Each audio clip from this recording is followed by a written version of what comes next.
आखिरकार doctor S Jaishankar का जादू चल पड़ा है।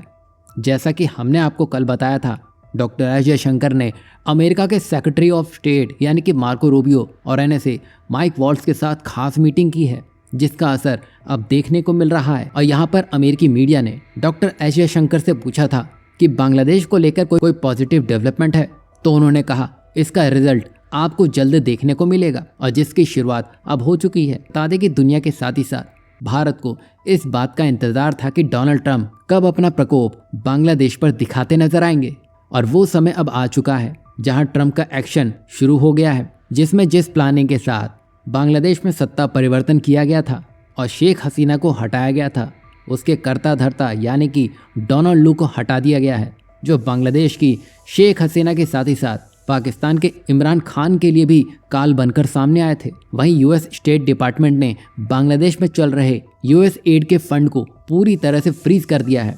अब ये फैसला ट्रंप प्रशासन के एग्जीक्यूटिव ऑर्डर के तहत लिया गया है, जिसके अनुसार अब बांग्लादेश को अमेरिका से कोई आर्थिक सहायता नहीं मिलेगी।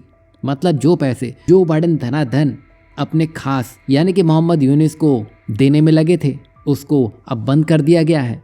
वहीं यूएस एड की बात करें तो ये विभिन्न देशों में विपक्षी दलों और एनजीओ को फंड देकर वहां की सरकारों को अस्थिर करने में बड़ी भूमिका निभाती है। वहीं बांग्लादेश में भी यूएस एड का बजट था, जो पूरी तरह से अब बंद कर दिया गया है, यानी कि यूनिस के हाथ अब कुछ नहीं लगने वाला है।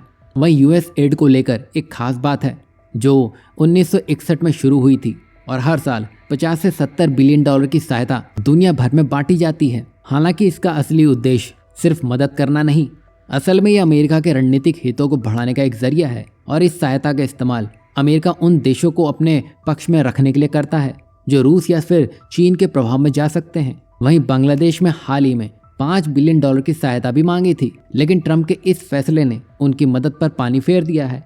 वहीं ट्रंप प्रशासन अब यह समीक्षा करेगा कि किन किन देशों को सहायता मिलनी चाहिए, चूँकि बांग्लादेश की मौजूदा सरकार के अमेरिका के साथ रणनीतिक मतभेद है। इस बात की अब पूरी संभावना हो चुकी है कि उनके फंड में अब कटौती होगी ही होगी, यानी कि अब इसे पूरी तरह से बंद कर दिया जाएगा। वहीं मोहम्मद यूनिस को यह अंदाज़ा बिल्कुल भी नहीं था कि डोनाल्ड ट्रंप वापसी कर सकते हैं और यही सोचकर उन्होंने डोनाल्ड ट्रंप से दुश्मनी मोल ली। वहीं अब जब अगली बार मोहम्मद यूनिस की फ्री में पैसे लेने की फाइल डोनाल्ड ट्रंप की टेबल पर जाएगी तो उनको पहले ही रिजेक्ट कर दिया जाएगा। इसके अलावा अभी तुलसी गबार्ड को भी नेशनल इंटेलिजेंस डायरेक्टर बनाया गया है, जो अमेरिका की 18 खुफिया एजेंसियों पर नजर रखेगी।